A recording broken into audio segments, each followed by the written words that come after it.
Sikubingelele-ke la kwi-channel yethu nje emnandi kakhulu-ke lana nje sekhona-ke umkhulu ezokubhekela-ke la iphupho-ke elinye-ke elixaka abantu kakhulukazi njengoba nje kuzikhathi ezimnandi ezisondelayo zika-December. Abanye bayaphupha bephuza utshwala bey'tshela ukuthi iy'khathi zika-December libavezela iy'khathi ezimnandi, kanti cha-ke kuhlukene-ke.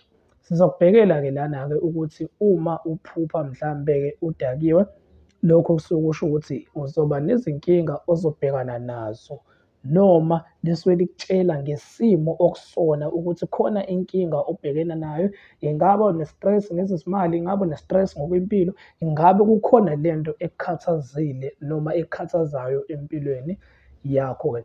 Kodwa uma uzophupha uphuza utshwala, lokho kusuke kusho ukuthi usazophila kahle.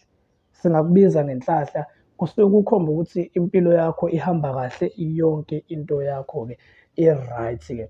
Bese kuzothi-ke abanye uma mhlampe omunye ezophupha ephuza utshwala besiZulu, lokho kusuke kukhuluma nawe ngqo.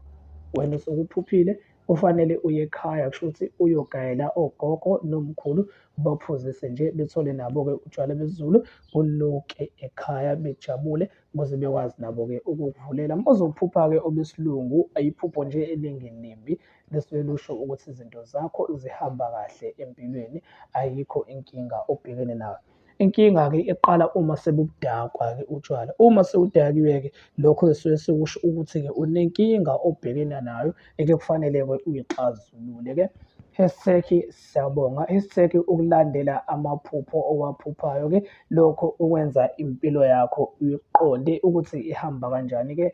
Ungakhohlwa laphana-ke ugijima u-subscribe, u-like, uphinde ushere, ushaye nalaphana ibheli ukuze sizokwazi ukuthi masifaka-ke elinye-ke iphupho nawe lixakayo ukwazi ukugijima ulithole. Siyabonga kakhulu, inkosi ithele umusa.